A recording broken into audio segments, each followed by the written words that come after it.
Witajcie moi drodzy, jesteście na kanale Paszyńsko-Polsko, a z wami jak zwykle jest Irina Paszynska.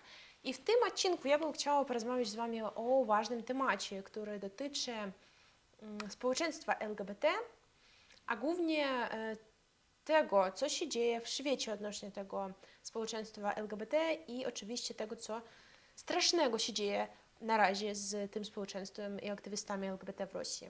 Kilka dni temu odbył się w Polsce marsz LGBT, gdzie wolni ludzie, którzy mają swoje zdanie, mogą sobie spokojnie wyjść na ulicę i powiedzieć: ja jestem tym, a nie innym, ja chcę to, a nie inne, i ja mam prawo na to, żeby mieszkać, żyć, kochać i robić to, co ja chcę. I o tym oni mogą powiedzieć całemu światu. Oczywiście społeczeństwo dzieli się na dwie strony. Na tych, którzy wspierają LGBT społeczeństwo, i na tych, którzy nie wspierają, nie robią tego, tak? Ale generalnie w wolnym świecie możemy powiedzieć, że każdy ma prawo robić to, co on chce. I oczywiście możemy powiedzieć, że okej, rób to, co chcesz, ale nie pokazuj, tak, ale on ma na to możliwość, tak, i Europa, i Ameryka, i Kanada przyjmuje ludzi LGBT i mówi o tym, że jeżeli ty chcesz, to jest twoja własna decyzja i to jest twoja sprawa, tak? Patrząc na to, że w jednym kraju mogą być wolni ludzie i szczęśliwi z własnego wyboru, nie mogę nie powiedzieć o tym, co się dzieje w kraju, a mianowicie w Rosji, w którym na razie zasady dotyczące społeczeństwa LGBT są zaostrzone i zaostrzone. Dalej i dalej, tak. Brak praw i swobód, zatrzymanie przed policją, pobicie, znęcenie się nad tymi ludźmi, to wszystko już się dzieje długo. Od dawna to się dzieje i to jest norma.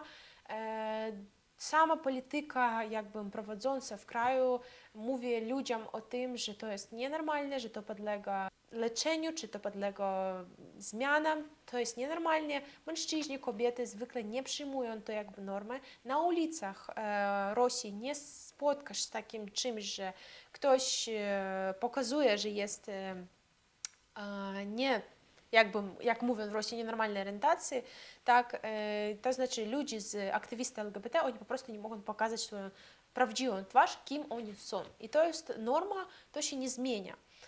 Ale nie zmienia w lepszą stronę, ale zmienia się w gorszą. I teraz możemy powiedzieć, tak, co za różnicy, co się dzieje w kraju terroryści, który teraz prowadzi wojnę na Ukrainie, który teraz zabija cywilów, który teraz no, ignoruje to, co się dzieje w świecie, w tym sensie, że sami prowadzą wojnę, i jaka różnica przecież, co tam dzieje się u nich w kraju. Ale chcę powiedzieć od razu, że aktywiści LGBT są tymi ludźmi, którzy najbardziej przeciwiają się wojnie, którzy najbardziej nie rozumieją tę wojnę i tą specjalną operację, którą prowadzi Rosja, i są przeciwko temu. I dużo ludzi, którzy jeszcze nie wyjechali, bo ogromna liczba wyjechali do różnych krajów, to może być nawet Ukraina, która wprowadziła dla tych ludzi z Rosji jakby schronienie dla tego, żeby oni mogli być uchodźcami, tak, w ich kraju. I takie ludzie też skorzystali z taką możliwością. Ludzie, niektórzy wyjechali do Europy czy do Ameryki, tak, którzy mogli. Niektórzy ludzie nie mogą wyjechać, bo oni pozostają z jakiegokolwiek powodu, czy nie mogą po prostu, że nie mają możliwości, że są ludźmi, którzy mają taką płeć, czy mają takie lata, że muszą iść do wojny. Jeżeli gdzieś tam pokażą się na granicy, to od razu będą zabrane do armii, tak, i oni nie mogą wyjechać. I te ludzie są przeciwni temu, co się dzieje, co się robi Rosja, i są przeciwni temu, co się z nimi robią. Ale oni nic nie mogą z tym zrobić. I teraz ja mogę powiedzieć, że nie będziemy lepszymi od ludzi, którzy mieszkają w Rosji i nic nie mówią o wojnie i uważają, że to jest norma, jeżeli będziemy ignorować tych, którzy potrzebują pomocy nawet na terytorii Rosji. Także są sytuacje, które nie można zostawić bez uwagi opinii publicznej, i uważam, że musimy o tym mówić i To, co dokładnie teraz ja widzę, to brak zainteresowania o tej sytuacji, chociaż jest bardzo, bardzo smutna. Najnowsza zmiana w rosyjskim prawie dotycząca osób LGBT jest ustawa o propagowaniu nietradycyjnych stosunków seksualnych, zmiany płci i pedofilii, podpisana przez Rosję, rosyjskie państwo pod koniec 2020 roku. Dziś Rosja jest w trakcie prowadzenia nowych praw, to znaczy to jest законопроект, który przeciwko społeczności LGBT chce wnieść nowe dokumenty. To znaczy możecie zobaczyć, to jest ten dokument, tam jest wskazane, tak, jak to wygląda i to kilka dokumentów. Oni jeszcze nie są przyjęte, te законопроекты, ale oni mogą być przyjęte w każdy możliwy moment i wtedy no, będzie bardzo źle. I o tym trzeba mówić, bo tak naprawdę ta poprawka całkowicie ogranicza prawa i wolności działaczy LGBT w Rosji i ma to na celu całkowicie uwolnienie Rosji od LGBT. Co brzmi dziwnie, jakby my byliśmy w jakimś XVI-XV wieku, ale to jeszcze nie wszystko, musicie posłuchać, co będzie dalej. Rosja ma nowe problemy z mobilizacją mężczyzn w wieku poborowym w związku z czym chce zmusić ludzi z LGBT, mężczyzn głównie do udziału w operacji specjalnej, to znaczy wojnie przeciw Ukrainie, na nowymi i to będzie jakby przyjęte nowymi normami prawnymi. To już nie będzie, jakby powiedzieli rób, to będzie, to jest prawo, nie możesz nic o tym powiedzieć. Homoseksualiści nadal nie wpuszczani do armii w Rosji ze względu na swoją orientację seksualną. Homoseksualni mężczyźni w trakcie procedury powołania na komisję lekarską sami wybierali zamiast wojskowej armii i udziału w wojskowej armii cywilne sprawy jakieś i mogli sobie wykonywać jakieś cywilne sprawy w kraju. Na teraz taka możliwość możliwe, że będzie zakończona. To, co oni brali taki udział w cywilnych sprawach, oznaczało to, że w żadnych ćwiczeniach wojskowych oni nie uczestniczyli i nie chcieli uczestniczyć. Projekt nowej ustawy, co on wprowadza, te papiery, które pokazałam wam, on wprowadza, że że ludzi z LGBT uniemożliwią wybór służby publicznej i zmusi osób LGBT do w pierwszej kolejności zasięgi porady lekarza ze względu na orientację seksualną, to znaczy nawet leczenia przez to, że mają taką orientację, która wskazuje, że to jest nienormalne, że że oni wybierają być i z inną orientacją, że oni potrzebują czegoś innego, oni muszą być leczone przez to. Tak, to jest choroba, którą muszą oni wyleczyć. Jakby byliśmy gdzieś obok z alchemikiem jakimś w XVI wieku, który wymyśla, jaki lek dać na straszną chorobę, chociaż to jest nie choroba i to jest dziwnie słyszeć coś takiego w naszym świecie w XXI wieku. Następnie przymusowo wcielić tych ludzi jako zwykłych żołnierzy, choć bardzo słabo wyszkolonych, do armii rosyjskiej. No i oczywiście docelowe żołnierze LGBT zostaną przymusowo wysłane do Ukrainy, żeby walczyć tak za jakiś dziwny, niejasny, co, no właśnie można po prostu powiedzieć, zabijać ludzi w Ukrainie przez to, że tak im było powiedziane. No i oczywiście te ludzie, którzy nie chcą otrzymywać leczenia, bo takie będą punkty, jeżeli ten законопроект będzie przyjęty, bo jeszcze nie jest przyjęty, jeżeli ktoś nie będzie chciał otrzymywać leczenia, będą te ludzie aresztowani i uwięzioni. Można ich też siłą wysłać do ośrodków leczniczych, a następnie skierować odpowiednimi rozkazami do walki na Ukrainie. To znaczy cała ta droga idzie od tego, że w początku się leczysz, później możesz być aresztowany, uwięziony, a w końcu po tym leczeniu wszystko jedno będziesz musiał jechać tam, gdzie nie chcesz, tam czego nie chcesz, to znaczy na Ukrainę, walczyć na Ukrainę. Te ludzie, jeszcze raz powtórzę, ludzie, którzy są aktywistami LGBT, są jednym z najbardziej aktywnych społeczeństw, które są przeciwko wojnie, którzy są na terytorium Rosji i oni możliwymi sposobami, protestami to wykazują, oni to pokazują i to jest ważne. I może to jest jedno z takich punktów, dlaczego to się robi, dlaczego oni chcą jakby zakryć tych ludzi, nie pokazywać tych ludzi, gdzieś tam ich aresztować, albo uwięzić, albo wyleczyć w jakieś dziwne sposoby, bo oni są przeciwko temu. I to jest straszne, te ludzie to są zwykłymi ludźmi, taki jak my z wami, i oni muszą okazywać się w takich sytuacjach. Zgodnie z nowymi przepisami, jak się wydaje, rząd chce nie tylko walczyć z LGBT, jakby usunąć tych aktywistów LGBT z Rosji, tak samo chce wysłać ich na Ukrainę, żeby mieć nowych żołnierzy, tak, które Rosja no, jakby wykorzystuje przeciw walki przeciw Ukrainie na to, żeby po prostu walczyć z Ukrainą. Warto przypomnieć, że rosyjska społeczność LGBT, jeszcze raz ja sobie przypomnę wam, że nie chcą oni wojny, oni tego nie potrzebują, oni mówią o tym, oni krzyczą o tym i oni są przeciwko tej operacji specjalnej. I oni są jednym z największych społeczeństw, które tego nie chcą. Jak już wcześniej mówiłam, osoby z LGBT częściej i częściej wybierają uchodźstwo w Ukrainie, które proponuje im taką możliwość, przez to, że nawet Ukraina rozumie, że no, to jest coś strasznego i ludzie, którzy nie chcą żyć w tym kraju i mieć takie prawa, to w ogóle nie można nazwać prawami, oni mogą mieć jakąś taką wolność w Ukrainie.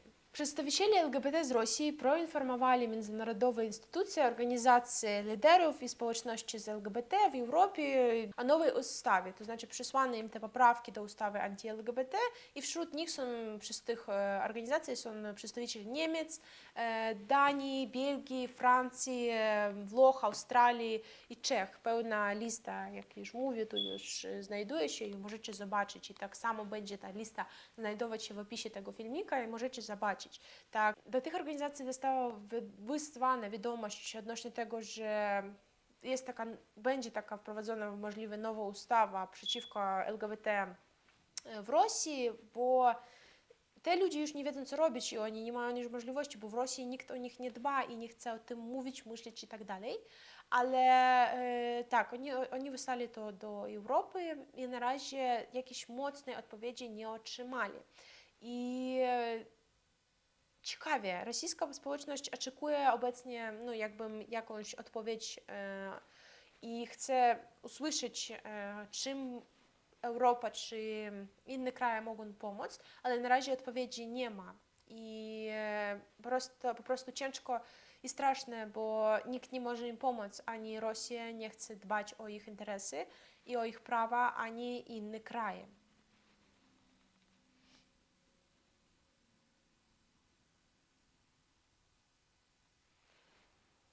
Osoby LGBT w Rosji kategorycznie sprzeciwiają się